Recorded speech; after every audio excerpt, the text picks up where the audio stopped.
और ये कितने का? हाँ जी, आप नहीं खड़े, आप गलत नहीं बोल सकते। ठीक है।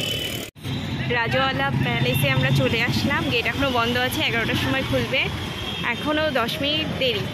তো এখন ওয়েট করছি, গেট খুললে তারপরে ভিতরে এন্ট্রি করব। অনেকটা বড়, একদম রাজপ্রাসাদ, দারুণ সুন্দর। বাবা, ফটো তোলার কাটিং।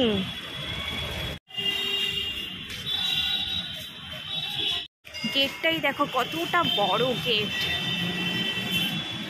অনেকটা বড় গেট। টাইম হয়েও গেছে গেট খোলার, ওয়েট করছি কতক্ষণে গেটটা খুলবে আর কতক্ষণে ভেতরে ঢুকবো। এই যে গেট খুলে দিল, চলো এখন প্যালেসের ভিতরে ঢোকা যাক। এই যে এখান থেকে টিকিট করা হচ্ছে। এই যে প্যালেসের ভিতরের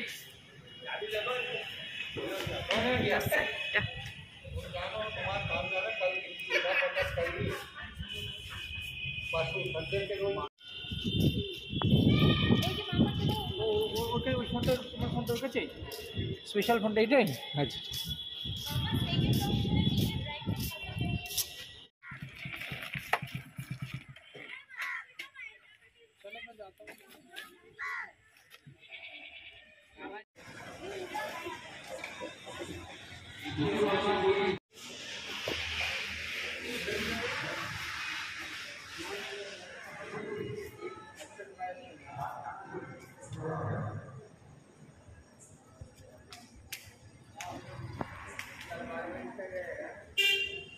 গুড মর্নিং এভরিওয়ান। তো এখন আমরা সকাল সকাল বেরিয়ে পড়েছি, এখন বাজে 6টা।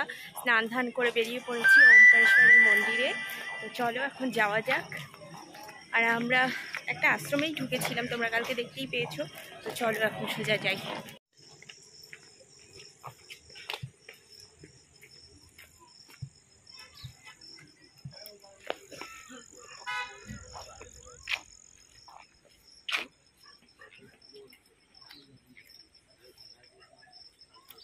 ওই যে গানটা ওরকম ছিল।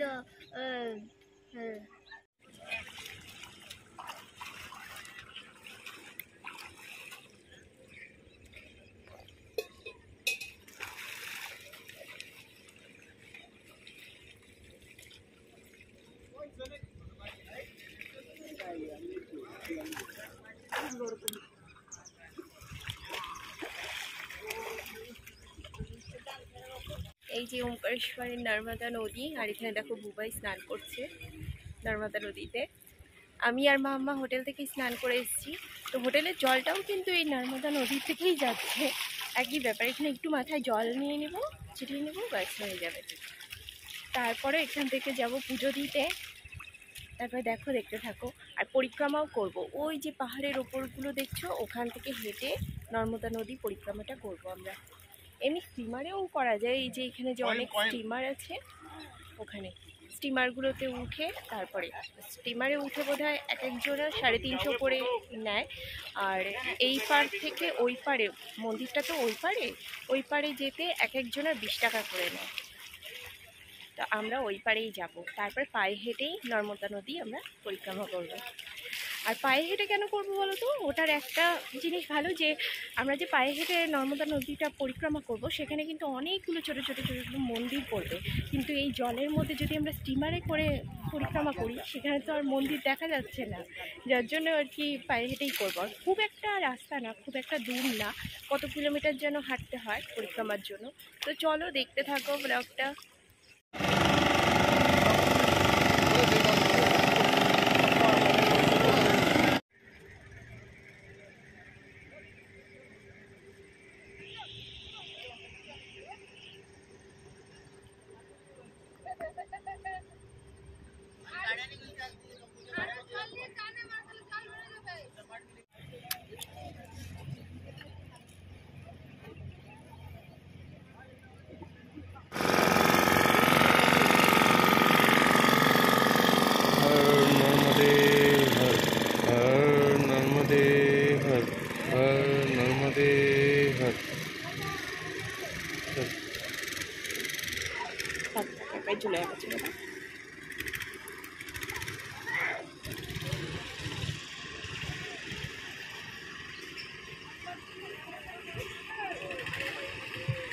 আরে বাবা, দেখি দেখি, আরে বাবা, ওম, এটা কি মাহেশ্বর বোধহয় লেখা আছে।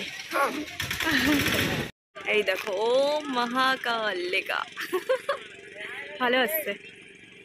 এই হচ্ছে আশ্রম যেখানে আমরা থাকছি। এই যে, আর আশ্রমের সামনেই দেখতে পাচ্ছ শিব ঠাকুরের লিঙ্গগুলো, এত বড় বড়। এই যে এগুলো কিন্তু লিঙ্গ, এক একটা এক এক রকমের, অনেক বড় সাইজের সব আছে।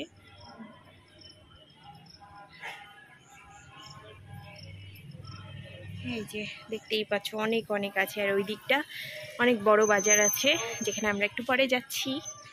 এই আশ্রমটায় আমরা থাকলাম। আর আমাদের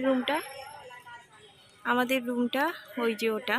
তো আমরা এসি রুম নিয়েছি। এসি রুমে নিয়েছে হচ্ছে 1000 টাকা, নন এসি 600 টাকা।